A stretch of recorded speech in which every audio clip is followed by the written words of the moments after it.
다른 반들은 2주에 걸쳐서 하는 내용인데 우리가 저번 주에 진도를 못 나갔으니까 이번 주에 2개를 눌러서 가요. 그래도 고등학교 1학년이고 상위권인데 그 정도는 알아듣겠죠. 상위권이어야죠. 이제 내신 2학년 내신 비중이 훨씬 크잖아요. 그러니까 2학년 내신 제대로 하셔야 되고 그 다음에 수시도 준비하지만 정시도 준비해야 되잖아요. 혹시나 모르니까. 그래서 내신 대비할 때 화학을 선택할 사람들은 특히 잘 하셔야 되는 부분입니다. 자, 보시면 우리요 맨 앞에 1단원은요 화학이 인간의 문명에 어떤 영향을 미쳤냐라고 하는 화학과 인간 생활이요.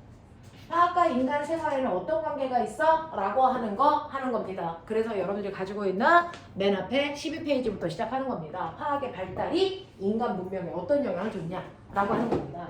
그 중에서 옛날부터 현재까지 오면서요. 가장 큰 인간의 생활에 변화를 일으킨 건 뭐의 발견이다? 뭐의 발견? 불이요. 전기를 발명한 것보다도 불의 발견이 가장 큰 인간 생활에 변화를 일으켜요.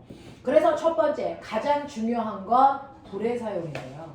이렇게 불을 사용하게 되면 그래서 좋은 점이 뭐가 있어? 라고 할 때 가장 무식한 애들이 음식 익혀먹어요. 그건 생물 시간에는 하시는 얘기죠. 그래서 화학에서는 불을 우리가 사용할 수 있게 되면서 어떤 일을 합니까? 라고 하면 그게 바로 도구의 뭡니까? 다양성을 만들어 이렇게 되는 거예요. 불을 사용하게 되면서 인간들은 도구를 다양하게 쓸 수 있게 됐는데 그러면 불을 사용하기 전까지는 어땠는데? 라고 하면 그때는 불을 사용하기 전에는 뭐만 썼다?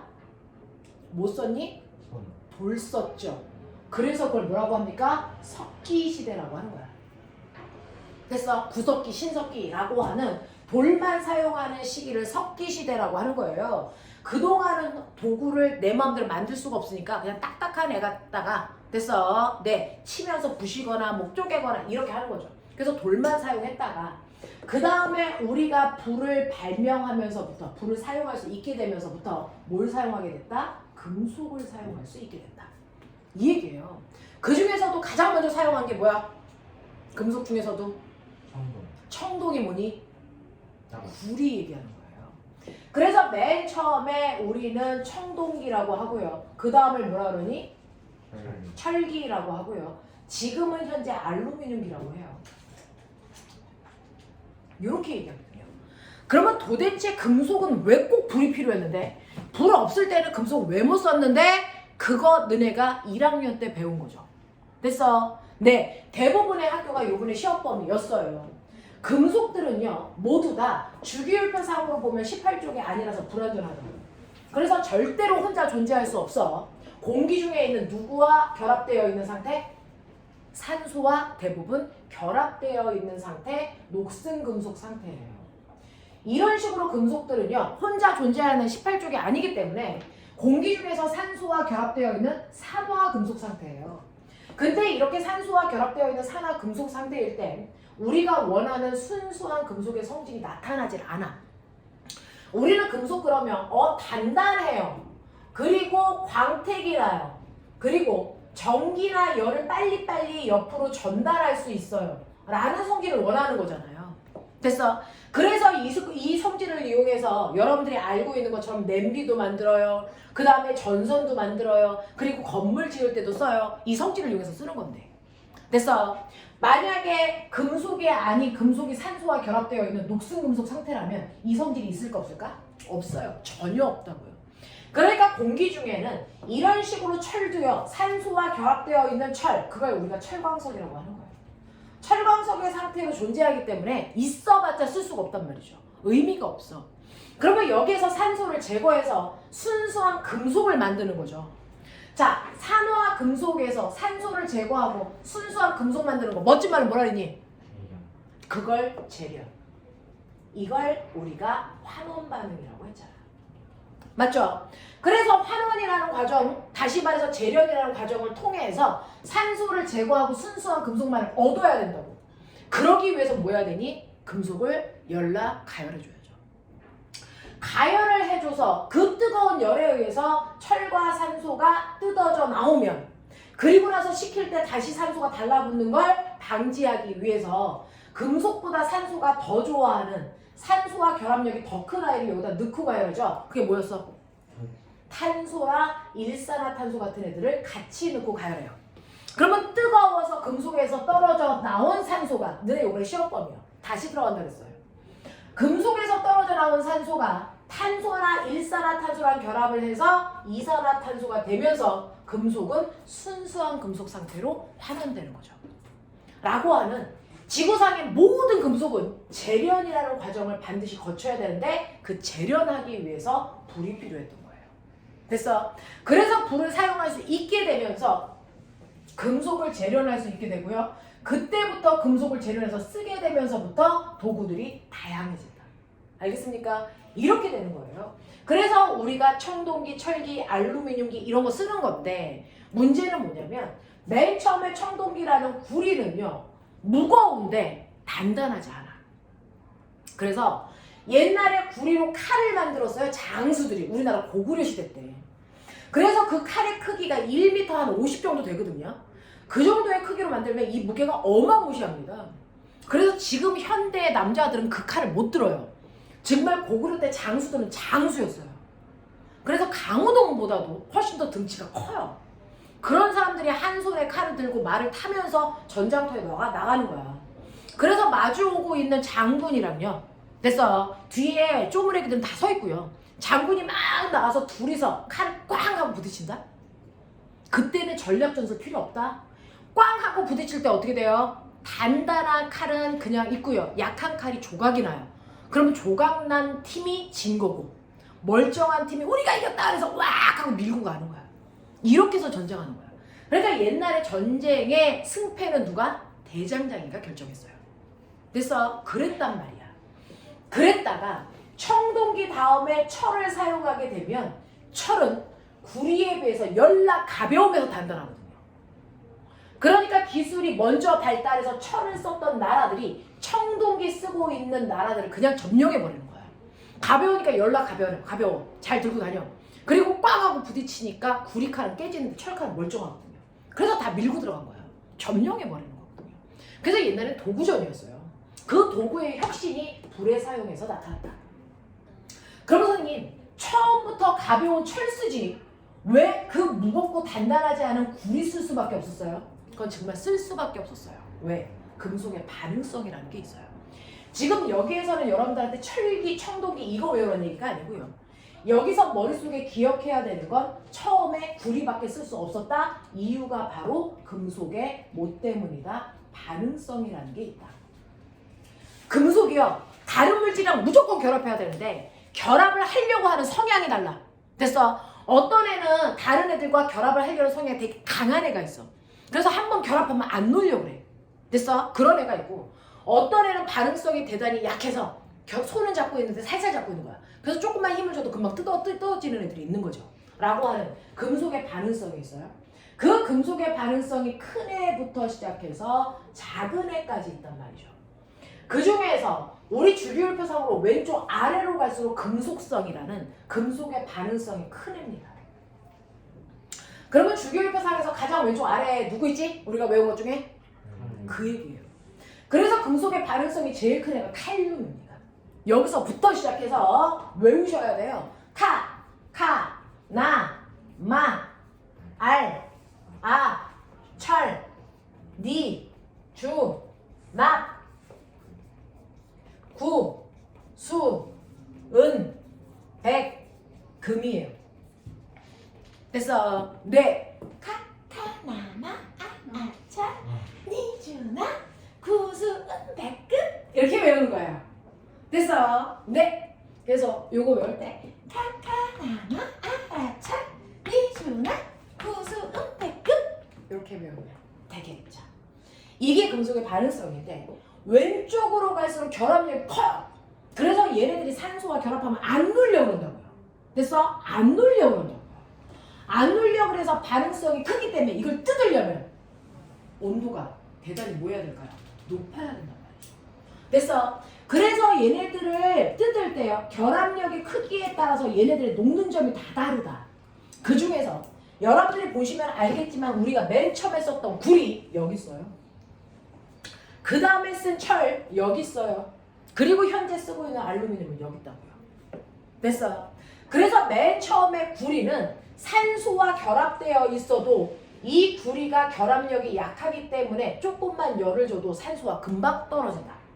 됐어요. 근데 철이라고 하는 애는 구리보다 결합력이 크기 때문에 산소와 반응을 할 때 이걸 뜯으려면 훨씬 더 높은 열을 줘야 돼요.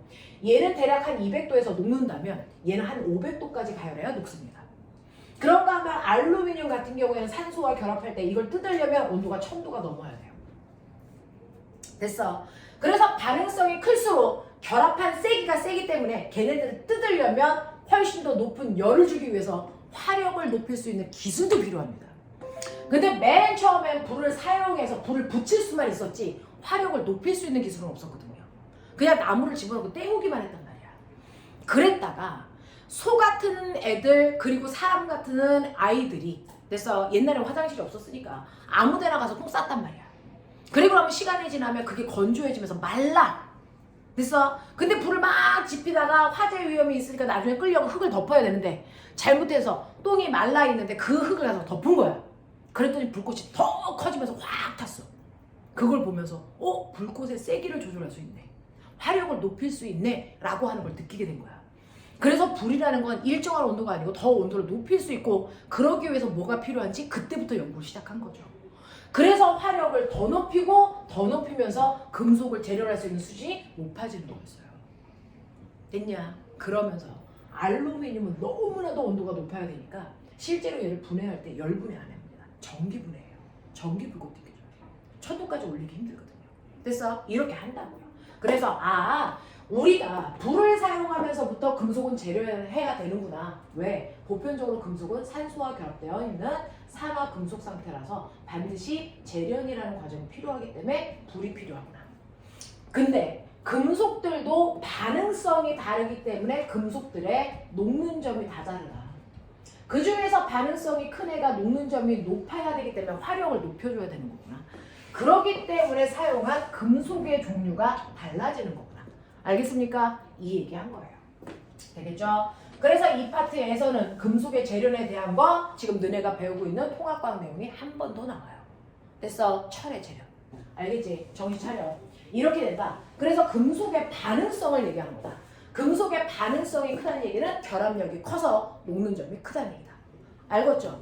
그거 머릿속에 집어넣으라는 얘기고요.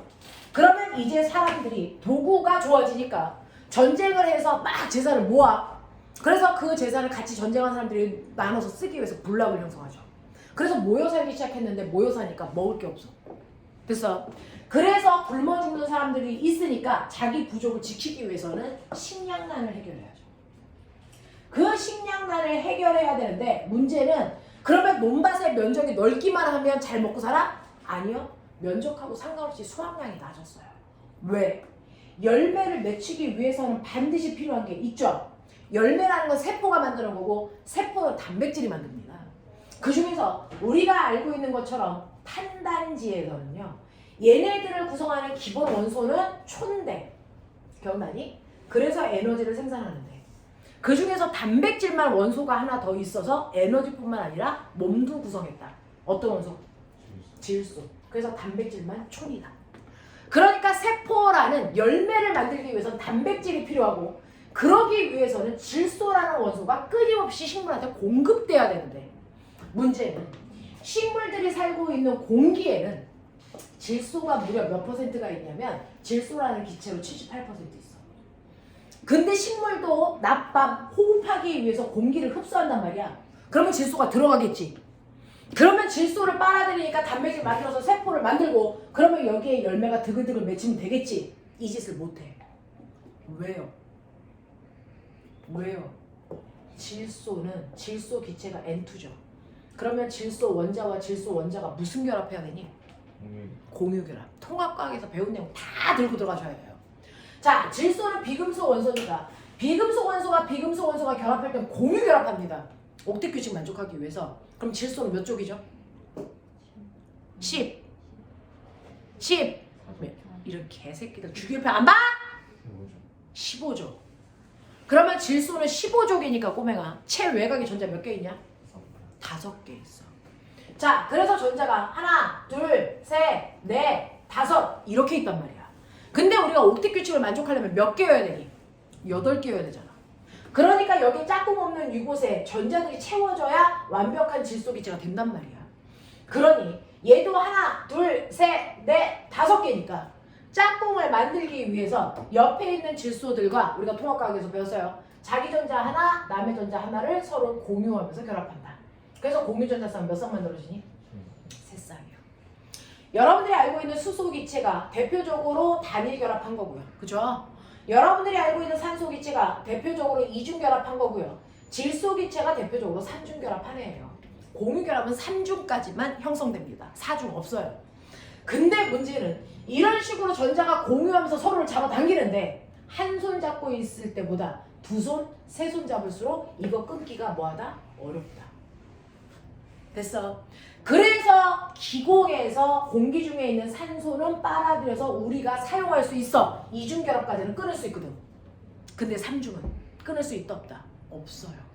그래서 질소는 빨아들였다가 쓸 줄 모르니까 그대로 내뱉는 거거든요. 그래서 하나도 몸에 흡수되지 않고 100% 나와요. 알겠어? 인간도 식물도 다 똑같습니다. 사용할 수가 없어요. 그래서 여기서 느끼라는 건 첫 번째, 공기 중에 있는 질소에 됐어. 3중 결합력이 얼마나 센지 기억하세요. 식물이 몸에서 끊을 수가 없습니다. 그래서 사용할 수 없어. 그러면 어떻게 합니까? 이걸 사용할 수 있게 세포에 있는 단백질을 만들기 위해서 질소를 사용할 수 있게 이걸 끊어줘야 된다고요. 생물이 끊을 수 없으니 밖에서 누군가가 인위적으로 끊어줍니다. 누가 끊어줍니까? 바로 100만 볼트의 번개가 끊습니다. 전기가 끊어버려요. 그래서 우리가 번개가 칠 때 공기 중에 있는 질소의 3중 결합이 후두둑 끊어집니다. 정통으로 맞은 새끼들이. 알겠어? 정통으로 번개가 칠 때 그 지나가는 경로에 있는 질소들이 끊어져요. 그게 끊어지면 공기에 있는 산소와 결합을 하여 얘가 뭡니까? 이산화질소가 되고 이게 물에 녹으면서 뭐가 되는 줄 아세요? 질산이온이라는 게 만들어져서 땅바닥에 떨어져요. 그러면 그 질산이온을 식물의 뿌리가 흡수해서 그걸 사용해서 열매를 맺는 겁니다. 근데 1년에 번개 몇 번 쳐? 치면 여러 번 치는데 그거 쳤을 때 우리나라 사람들이 먹을 수 있는 식량을 만들 수 있는 양만큼 치니? 그건 아니죠. 그러니까 식물들은 반드시 이걸 빨아먹어서 열매를 맺혀야 되는데 번개가 충분히 치지 않아요. 그러니까 질산이온이 충분히 만들어지지 않기 때문에 식량난이 생긴단 말이야.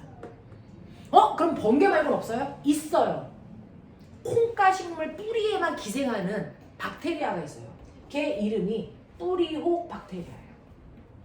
근데 이 박테리아는 아무데나 있는 게 아니고 강낭콩, 완두콩이라고 하는 콩식물 뿌리에만 기생하는 아이들이야.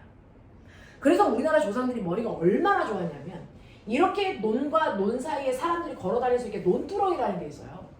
근데 옛날 사람들은 먹을 것도 없으니까 이 논두렁을 놀리는 것도 아까워. 그래서 이렇게 여기다 벼를 심으면서요. 논두렁과 논두렁 사이에 옥수수도 심고 됐어. 강낭콩도 심고 그래서 막 부산물들도 얻어서 먹었단 말이죠. 근데 다른 걸 심을 때보다도 강낭콩 같은 콩을 심어 놓으니까 논두렁에 여기에 있는 벼이삭이 훨씬 더 실하다는 걸 경험적으로 알았어. 그래서 옛날에 농부들은요. 이렇게 논두렁 주변에 반드시 콩을 심습니다. 이게 농사의 노하우야. 알겠어? 자, 그래서 콩가식물을 심었는데 사실은 그 콩가식물 뿌리에 뭐가 있다? 뿌리혹 박테리아가요. 얘가 질소의 3중 결합을 끊는 능력을 가지고 있어요. 유일하게 생물 중에서. 이걸 끊어요. 이걸 끊어서 얘가 수소와 결합이 되면 뭐가 되는 줄 아세요? 이게 암모니아가 돼요. 암모니아가 되고 이게 물에 녹아서 뭐가 됩니까? 다 여러분들 외운 거예요? 암모늄 이온이 됩니다. 암모늄 이온이 돼요. 그래서 암모늄 이온 상태로 뿌리 털이 흡수를 하면 열매가 드글드글 맺히는 거죠. 됐어요? 네. 근데 아무리 생각해도 번개나 뿌리혹 박테리아가 만들어주는 이 이온들은 실제로 지구에 존재하는 인간들이 먹기에는 너무나도 적은 열매밖에 못 만들어요. 그래서 옛날에는 어땠냐면 됐어. 한번 여기에다가 농사를 지으면 이 땅에 있는 모든 질소와 관련된 이온들을 얘네를 다 빨아먹잖아. 그래서 추수를 했다? 그럼 그 다음 해에는 여기다가 이삭을 심어봤자 날까 안 날까? 안 나요. 그래서 사회책 읽어보시면 알겠지만 옛날에 농사 지을 때요. 한 번 농사 지은 땅은 2년이나 3년을 놀립니다. 휴지기가 있어요. 그리고 나서 그 다음에 다시 사용해요. 왜? 여기에 다시 질산이온과 암모늄 이온이 생길 때까지 기다리는 거야. 됐어? 이랬단 말이야. 그래서 사람들이 지금의 현재 지구의 인간보다도 훨씬 적은 수의 인간들만 있었는데 옛날에 굶어 죽는 사람이 부지기수였거든요. 질산이온을 못 만들어서 그래요. 암모늄 이온을 못 만들어서 그래요. 그래서 이렇게 열매를 맺히기 위해서는 질소가 들어있는 이런 이온들이 필요하다는 걸 과학자들이 알았단 말이야. 나중에. 그러면 이걸 인위적으로 만들어서 노래다 뿌려주면 휴지기도 없앨 수도 있고 열매도 다량 생산할 수 있잖아. 그럼 식량난 해결되지 않을까?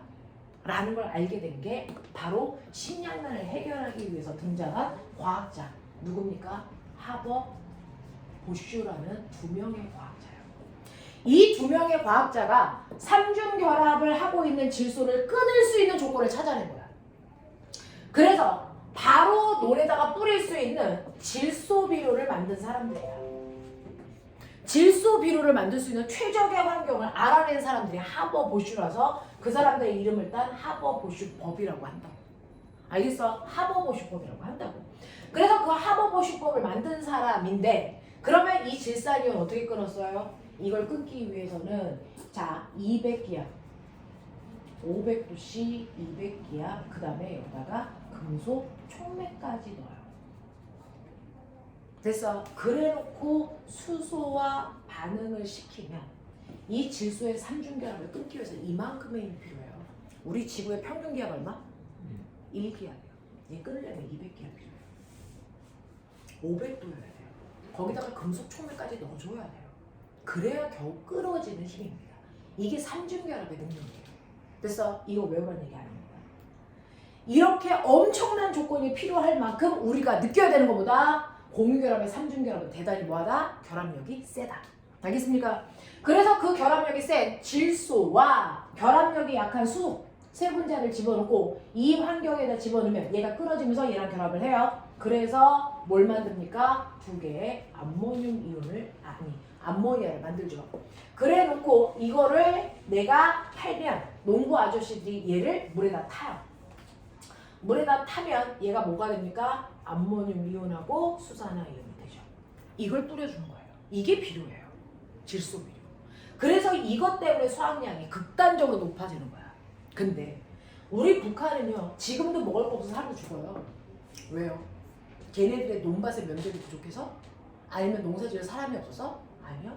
논밭 면적 우리나라 남한보다 북한 면적이 넓은 거 아세요? 그리고 농사 지을 인원수 훨씬 많아요. 됐어? 근데 왜 죽어요? 질소비를 못 만들어서요. 이거 만들 수 있는 기술이 없어요. 그 핵 에너지를 만드는데요. 핵폭탄을 만드는데 이거 만들 수 있는 기술이 갖춰져 있잖아요. 그래서 우리가 식량 지원해 라고 할 때 어떻습니까? 실제로 지금 당장 먹을 게 없으니까 쌀도 주지만 질소비료도 줘요. 내년에 이거 가지고 농사죠. 알겠습니까? 그래서 제3세계에는 질소비료 못 만드는 나라들 엄청 많아요. 200기압의 조건을 만들 수 있는 공장을 만드는 게 좋은 게 쉽지 않습니다. 그래서 질소비료를 공급해주고 공장들을 지을 수 있는 기술을 전수해줘요. 그렇게 해서 자체적으로 생산할 수 있게끔 해준단 말이죠. 이거예요. 그만큼 현대 기술에서도 이 조건이 대단히 어려운 조건이에요. 그만큼 공유결합의 삼중결합이 대단히 센 결합이라는 얘기입니다. 됐죠? 이런 식으로 해서 식량난을 해결할 때 만들어야 되는 게 뭐다? 바로 질소비료다. 그렇다면 너네는 느껴야죠? 공유결합이 세다는 얘기가 시험에 나오겠구나. 두 번째, 이거 화학반응식 완성하는 게 나오겠구나. 이거 쓸 수 있어야 돼요. N2 더하기 3H2가 2NH3. 알겠습니까? 화학반응식 완성하는 게 나와요. 기억하셔야 됩니다. 그래서 식량난을 해결하는 게 쉬운 게 아니었구나. 근데 그 문제를 해결한 사람들이 하버 보슈였구나. 그래서 이 사람들이 만든 게 질소비료구나 라고 하는 거 기억해 주세요. 되겠죠? 그러면 이제 먹을 거 없어서 죽는 사람들 거의 존재하지 않는다. 배도 따뜻하다. 배도 불러. 됐어. 이렇게 되면 이제 어떻습니까? 이제 등 따숩게 자고 싶어. 그래서 사람들의 욕심은 끝이 없거든요. 그래서 이제 배도 부르니까 그 다음에는 따뜻하게 자고 싶어. 그래서 세 번째가 뭐예요? 연료에 대한 연구를 하는 거예요. 연료. 됐어. 그러면 어떻게 하면 따뜻하게 잘 수 있을까? 아, 난방을 해야겠구나. 그러면 땔감 같은 연료가 필요하겠구나. 그래서 맨 처음엔 나무 썼어요. 됐어. 나무 썼다가 나무를 하는 것도 힘들지만 겨울에는 나무 캐는 게 어려워요. 됐죠? 그러면 좀 편할 수 있고 오래 탈 수 있는 게 없을까? 그래서 쓴 게 뭐예요? 화석연료예요. 화석연료.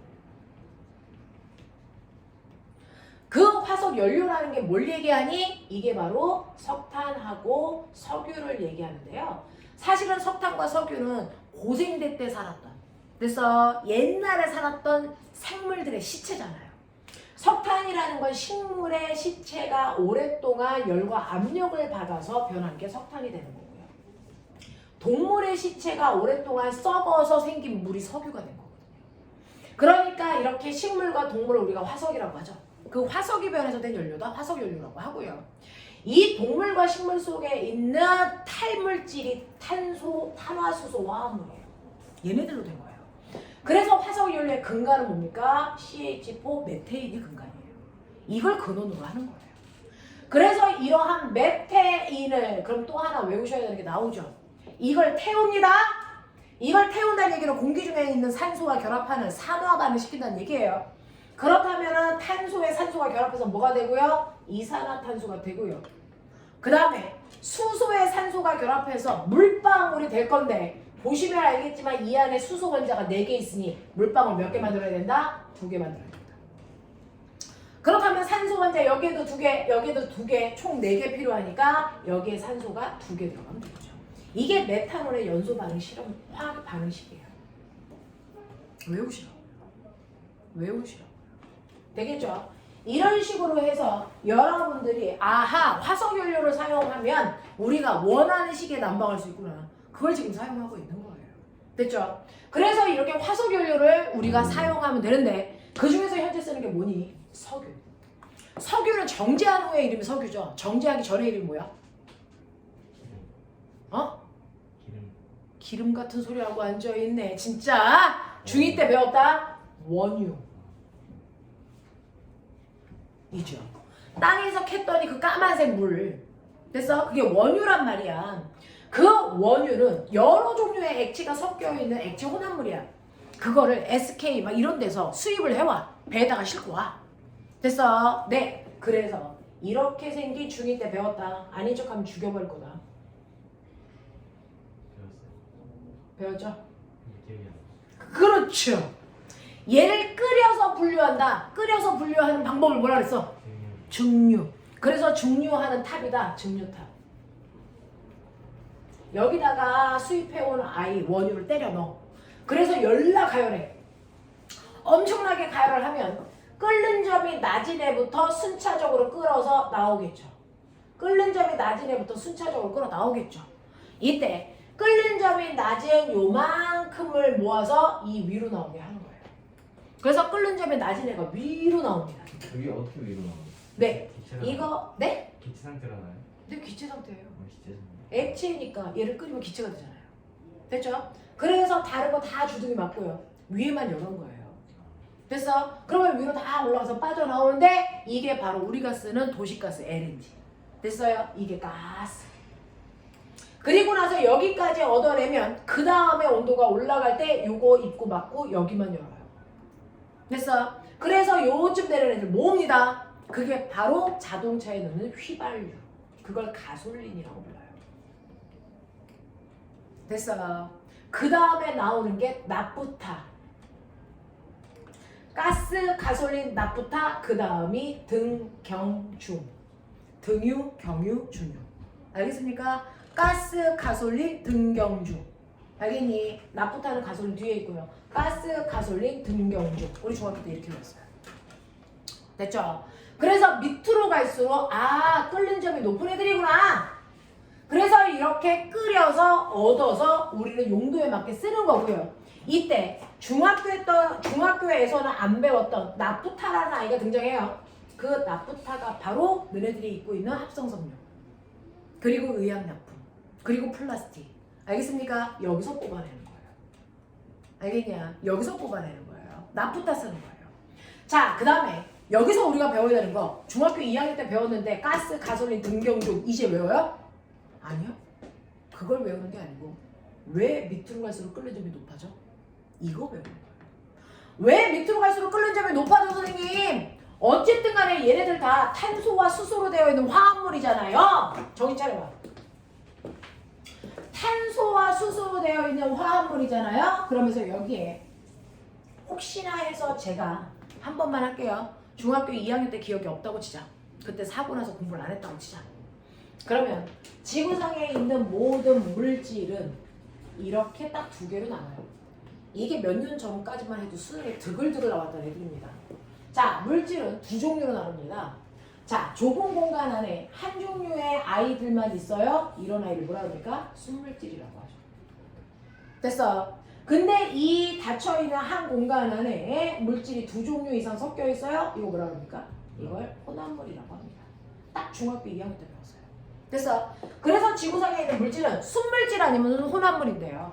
자, 그 순물질 중에서도 산소 기체와 같은 순물질, 수소, 헬륨, 철과 같은 순물질이 있고요. 밑에 있는 애들은 이산화탄소, 물, 그 다음에 소금, 이런 순물질도 있겠죠. 됐어요. 차이점이 뭐예요? 위에 있는 순물질은 한 종류의 원소로만 되어 있어요. 됐죠? 네, 그래서 얘는 원소 물질인 순물질입니다. 근데 윤아야, 밑에 있는 아이들은 한 물질 안에 적어도 원소가 두 종류 이상 결합해서 만들어진 순물질이야. 이거 뭐라 그럽니까? 화합물이라고 하죠. 그래서 화합물이 순물질이야. 그러니까 앞으로 저한테 화합물이 뭐예요? 이런 거 물어보면 죽여버릴 거야. 됐어. 원소가 두 종류 이상 서로 다른 원소가 결합해서 만들어진 순물질을 화합물이라고 해요. 알겠습니까? 이 얘기예요.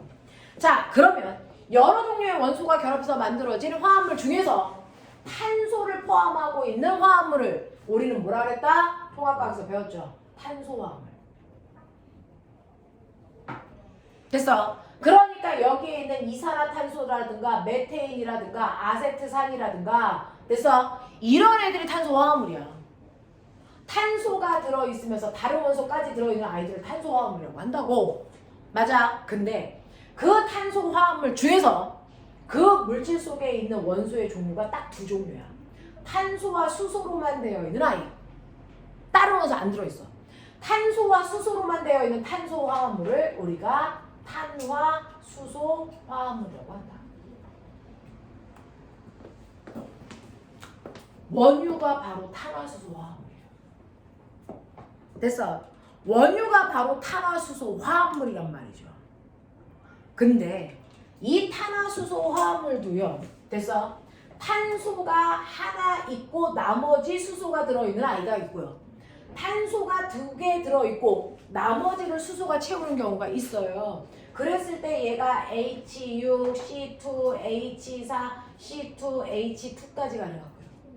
그 다음 탄소가 3개 있으면서 나머지 손을 됐어 수소가 잡은 경우도 있어요. 이런 식으로요. 탄소가 4개 있으면서 나머지 손을 수소가 잡은 경우도 있다고요. 그럼 선생님 이거 어디까지 가요? 탄소 몇 개까지 가요? 무한대까지 갑니다. 무한대까지 갑니다. 탄소는요. 탄소와 손을 잡고 나머지 빈 손을 수소가 잡아요. 이런 식으로. 이렇게 만들어진 게 탄화수소화합물이에요. 근데 이 탄소가 옆에 무한대까지 붙으면 그거랑 결합하는 수소의 개수는 무한대로 늘어나겠죠. 이게 탄화수소야. 됐어? 네, 이렇게 됩니다. 그런 식으로 다양한 탄화수소 화합물이 원유 속에 들어있는 거예요. 그걸 내가 끓여서 분류한 건데 왜 끓는 점이 다르냐고요. 저의 원초적 질문은 그거잖아요. 똑같이 탄소와 수소로만 되어 있는 탄화수소 화합물인데 끓는 점이 다르다니까. 얘하고 얘, 얘하고 얘, 얘하고 얘 끓는 점 다 달라요. 그 중에서 끓는 점이 높은 아이가 아래로 갈수록이라고 하는데 끓는 점의 차이는 뭐가 만들어요? 공유결합의 인력이요? 끓는 점이라는 건 꼬맹아 여기를 끓는 게 아니야. 여기를 끓는 게 아니고 예를 들어 물 같은 경우가 있으면 산소에 수소가 이렇게 공유결합을 했어요. 이런 물들이 이런 식으로 되어 있어요. 이런 물들이 이런 식으로 되어 있다고요.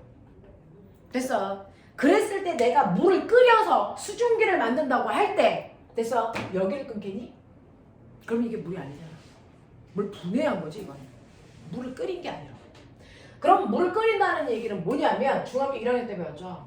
분자와 분자 사이에 서로를 잡아당기는 인력이 있다. 그 인력만을 끊는 거죠. 여길 끊는 거죠. 분자와 분자 사이의 인력. 그게 액체 기체를 만드는 거죠. 그러니까 여기에 있는 물방울과 물방울 사이에는 서로를 잡아당기는 인력이 이렇게 있는 거예요. 이걸 끊는 거예요. 이걸 끌어내는 거예요. 공유결합은 건드리지 못합니다. 됐어? 그래서 기체로 만드는 건데 그러면 분자와 분자 사이의 인력이 어떻게 작용해요? 네, 여기 싸그리다 물리 하시죠. 물리. 요번에 시험범위였어요. 뭡니까? 물질들은 질량을 가지고 있고 질량을 가지고 있는 입자 사이에 떨어져 있어요. 그렇다면 질량을 가지고 있는 입자 사이에는 서로를 잡아당기는 뭐가 생기니? 만유인력. R 제곱분의 GMM이라고 하는 만유인력이 생기잖아요. 그러니 분자도 질량을 가지고 있으니 이 분자의 질량만큼 서로를 잡아당기는 만유인력, 인력이 생긴 거예요. 그러니 이거를 끊을 때 바로 그 인력을 끊는 거거든요. 만유인력을. 근데 어떤 애는 분자가 1g짜리가 있어. 어떤 애는 분자가 100g짜리가 있어. 누가 더 만유인력이 세겠니? 100g짜리가요. 왜? 질량값이 커지니까. 무슨 말인지 알겠어? 그래서 분자 간의 인력은요. 뭐가 결정하냐면 분자의 질량이 결정해요. 더 무거운 분자일수록 인력이 세진다고요. 맞죠? 그러면 탄소가 하나 있는 애가 무거울까? 두 개 있는 애가 무거울까? 세 개 있는 애가 무거울까? 네 개 있는 애가 무거울까? 네 개요. 탄소 하나의 원자량이 10이거든요. 그러니까 탄소가 하나만 있으면 얘는 12g이야 적어도. 됐어? 탄소가 두 개 있으면 24g이야. 탄소가 세 개 있으면 36이야. 네 개 있으면 48이야. 수소는 하나의 질량이 1밖에 없으니까 별로. 됐어? 무시해버리고 탄소의 개수가 전체 질량을 결정해요. 됐어? 그래서 탄소수가 많을수록 인력이 세져서 끓는 점이 높아진다. 그래서 가스는요. 탄소가 하나부터 대략 탄소가 한 3개 정도 있는 애까지가 모아지는 거예요. 그리고 여기는 탄소가 한 4개부터 6개까지, 여기는 탄소가 한 6개부터 7개까지 뭐 이런 식으로. 됐어? 그래서 똑같이 탄화수소 화합물인데 밑으로 갈수록 끓는 점이 높아진다? 그 얘기는 밑으로 갈수록 그 분자의 분자량이라고 하는 분자의 질량이 크다는 얘기구나. 그 이유는 밑으로 갈수록 결합한 탄소수가 많다라는 얘기구나. 이 얘기를 해준 거예요. 알겠어? 그래서 우리는 중학교와는 다르게 끓는 점의 차이가 다른 이유에 대해서 생각한 거다. 그건 인력 때문이다. 그건 탄소의 개수가 만든다. 알겠습니까? 그래서 밑으로 갈수록 결합되어 있는 탄소수가 증가한다. 됐냐? 그 얘기를 이 책에서 깔끔하게 합니다. 네가 가지고 있는 책에서요. 어디에 그 얘기가 있냐면 그죠? 여기에 보시면 16페이지에 그 얘기가 나와 있어요. 그래서 똑같은 원료는 탄화수소 화합물인데 탄화수소 화합물이 밑으로 갈수록 끓는 점이 높아지는 건 결합한 탄소의 개수가 많아졌다는 얘기구나. 알겠습니까? 이 얘기예요. 이 얘기. 되겠죠? 이렇게 됩니다. 자, 그래서 이런 식으로 여러분들이 이제 등도 따시게 자게 되면 예쁜 옷 입고 싶어 이런 거 하는 거야. 그럼 어떻게 합니까? 나프타에서 합성섬유 만드는 거예요. 됐어. 그래서 원유를 통해서 우리는 이제 옷의 혁명이 생겨요. 옛날에는 어떤 섬유의 옷을 만들었냐가 계급이었잖아요. 그래서 옛날엔 비단 옷 입으면 양반이었어요. 그래서 평민들은 비단 옷을 입을 수 있는 돈도 없고요. 입지도 못했다고. 그만큼 옛날에는요. 섬유를 뭐를 썼냐면 섬유가요. 옛날에 썼던 섬유야? 유야? 아이씨. 섬유는요. 그래서 옛날에는 천연 섬유밖에 사용할 수 없는데 천연 섬유는요. 양이 많지가 않아서 비싸요. 그래서 옛날에 썼던 게 면, 마, 견, 모 이거 썼잖아요. 비싸요. 소량이고요. 그래서 많은 사람들이 다양한 디자인으로 옷을 만들 수가 없었단 말이에요. 근데 요즘은 석유에서 뽑아낸 뭐 쓰니? 합성섬유 쓰잖아요. 대량 생산해요.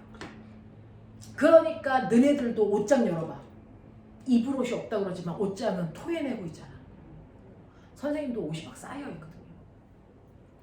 그래서 그만큼 옷을 많이 살 수 있는 건 합성섬유라는 게 대량 생산이 가능해졌다는 거야. 대량 생산을 하기 때문에 값이 싸다는 얘기죠. 그래서 그러면서 합성섬유를 우리가 옷을 만들기 위해서 여러 가지 화학약품들을 하는데 그 화학약품들의 기술들이 좋아지니까 그거 가지고 뭐예요? 특수 성질을 거기다 넣는 거죠. 기능성을 집어넣을 수 있어요. 발수, 발열, 그래서 라고 하는 기능성을 집어넣어요. 그래서 옛날에는 면으로 만든 옷들을 입고 다니면 어떠냐면 맨날 구겨져요. 아빠가 입는 뭐 와이셔츠 같이 하루만 입어도 구겨져요. 그러면 그걸 맨날 밤마다 다리고 다시 빨아가지고 입고 막 이랬단 말이죠. 다림질하는 거 열나붙였거든요. 근데 합성섬유로 만든 와이셔츠는 다릴 필요 없이 탁탁 털면 주름이 없어요. 됐죠? 그래서 여러분들 뭐 면티 입을 때 면티 다려요? 안 다르잖아요. 왜? 구김이 그렇게 많이 안 가니까. 됐어? 이런 것들이거든요. 그래서 기능성을 집어넣을 수 있게 되면서 이제 다양한 것들을 입을 수 있다. 그래서 섬유만으로는 계급을 나눌 수가 없게 됐다. 됐어? 그래서 화려해졌다. 이런 얘기예요. 이 또한 원유에서 뽑아냅니다. 합성섬유. 알겠어? 네. 그러면 우리가 쓰는 대부분의 합성섬유, 그 다음에 연료, 의약품 다 플라스틱. 알겠습니까? 다 원유에서 뽑아내네. 그 원유에서 뽑아내는 탄소를 포함하고 있는 탄소화합물 얼마나 다양한 줄 아세요? 넘겨. 여기만 하고 잠깐 볼게요. 탄소화합물의 종류가요 엄청나게 많습니다. 그게 17페이지에 나와 있어요. 탄소는요, 탄소 하나가 옆에 또 다른 탄소와 결합을 하기 시작하면서 무한대의 결합을 해요. 이렇게 무한대의 결합을 하면 나머지 손을 수소가 이렇게 잡으니까요, 끝도 없이 결합하게 되면서 다양한 탄소 화합물을 만들 수 있어요. 그리고 수소만 잡지 않고 그 옆에 있는 다른 원소들도 와서 결합을 하니까 탄소를 포함하고 있는 화합물의 종류 셀 수 없이 많다. 그만큼 다양한 결합을 할 수 있다. 탄소가 무한대로 결합할 수도 있고요. 또 탄소가 똑같이 5개 결합했어 라고 하더라도 탄소들끼리 한 손 잡는 단일 결합으로만 결합되어 있냐, 아니면 그 중에 이중 결합을 포함하고 있느냐, 아니면 삼중 결합까지도 포함하고 있느냐, 아니면 얘가 고리 형태로 형성되어 있느냐에 따라서 탄소의 개수가 5개로 똑같아도요. 됐어? 다 다른 물질이래요. 다 다른 물질이래요. 그래서 탄소를 포함하고 있는 화합물의 종류는 어마무시하게 많습니다. 이걸 우리가 다양한 각도로 쓰는 건데, 그러면 우리가 알고 있는 탄소 화합물에서 꼭 외워야 되는 애들, 그거 기억하세요. 눈으로 사진 찍으셔야 됩니다. 됐어? 이렇게 탄소 화합물의 종류들이 엄청나게 많은데 17페이지 밑에 보시면 가운데 그림에 메테인, 에테인, 프로페인, 뷰테인이라고 하는 애들도 있지만 넘기시면 여기 있는 18페이지에 있는 그림이에요. 요 그림은 머릿속에 넣읍시다. 메탄올 있고 에탄올 있고 에틸렌 글리콜 뭐 이런 애들도 있고 글리세롤도 있고요. 됐어? 이런 애들도 있고요. 그 옆으로 가시면 뭐도 있어요? 아세트산도 그려져 있는데 외워야 되는 건 에탄올, 아세트산. 됐어? 네. 그 다음에 그 밑에 있는 포르말데하이드, 발암물질 가운데 그림에 요거 3개는 외우셔야 됩니다. 됐죠? 그래서 누군지 아셔야 됩니다. 그래서 그림을 보면 거기 에탄올 볼까요? 에탄올을 보면요, 이거 에탄올인지 어떻게 알아? 그림을 외우시면 되고요. 외우기 싫어요. 그럼 분자식 알죠? C2H5OH 거기 세보세요. 탄소 2개 있어요. 수소 5개 있어요. 그리고 끝에 OH라고 하는 그래서 알코올을 만드는 알코올기가 있어요.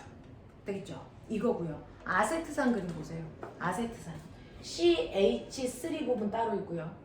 그 다음에 COH 부분 따로 있어요. 맞죠? 찾아줬죠. 이런 식으로. 그래서 얘네들을 물에 녹일 때 어떤 성질이 있어요? 에탄올, 메탄올이라는 알코올은요, 절대로 이온화가 되지 않아요.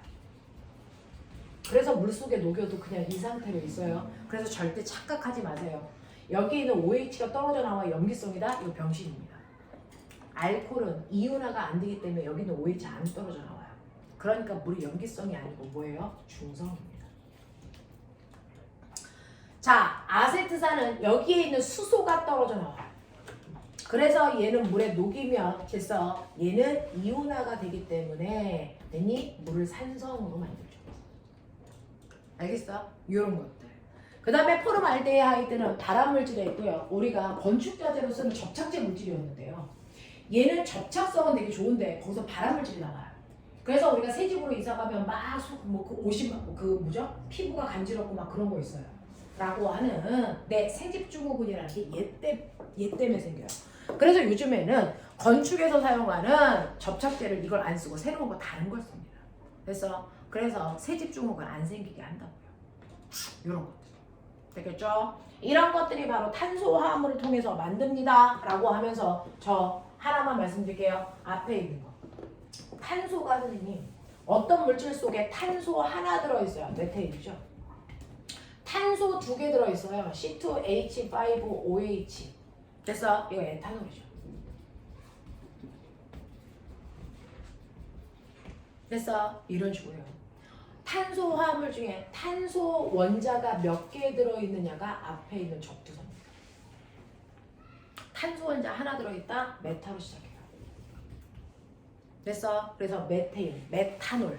알겠습니까? 메타 들어갔다는 얘기는 요즘 메타포스가 유명한데 탄소 원자 하나 들어갔다는 얘기예요. 탄소 원자 2개 들어가 있는 아이들한테 붙는 적두어가 에타입니다. 에타. 그래서 에탄올, 에테인, 에텐. 알겠습니까? 탄소 원자 3개 포함되어 있다. 이거 프로로 시작합니다. 프로. 그래서 프로페인. 알겠습니까? 프로판. 됐습니까? 자, 탄소 원자가 4개 들어가 있다. 이거 뷰테인. 뷰타 들어가요. 뷰타. 됐어. 그래서 탄소 원자가 몇 개 들어가 있는지는 앞에 있는 접두어로 본다. 메타, 에타, 프로파, 뷰타, 펜타, 헥사. 이런 식으로 붙어요. 그래서 조금 공부 잘하고 싶으면 앞에 접두어 대충 보시면 아, 탄소 몇 개 들어가 있구나. 그래서 메타, 에타, 프로파, 뷰타, 펜타, 헥사. 자, 2년 전까지 교과서에 있었어요. 화1에. 그랬다 교과 개편되면서 이게 빠진 겁니다. 그래서 여러분들은 공부하기가 열나 쉬워졌어요. 탄화수소 화합물이 다 빠졌거든요. 자, 대신에 요게 잔존되어 있는 몇 개의 문제를 풀어야 되니까 요 단어 외우세요. 메타, 에타, 프로파, 뷰타, 펜타, 헥사. 알겠습니까? 이렇게 외우시면 아, 이거 탄소 개수에 따라서 붙는 적두어구나. 그래서 아까 앞에 있는 그림 중에 됐죠? 앞에 있는 그림 중에서 16페이지 보시면 거기 메테인 탄소 하나 있어요. 에테인 탄소 2개 있어요. 그 다음에 프로페인 됐어? 탄소 3개 있고요. 뷰테인 탄소 몇 개 있냐면 4개 있어요. 알겠습니까? 그 중에서 프로페인하고 뷰테인을 합해서 LPG만 있는 거. 됐어? 그 다음에 메테인이 바로 LNG 도시가스의 원료예요. 알겠냐? 요 정도는 기억하자.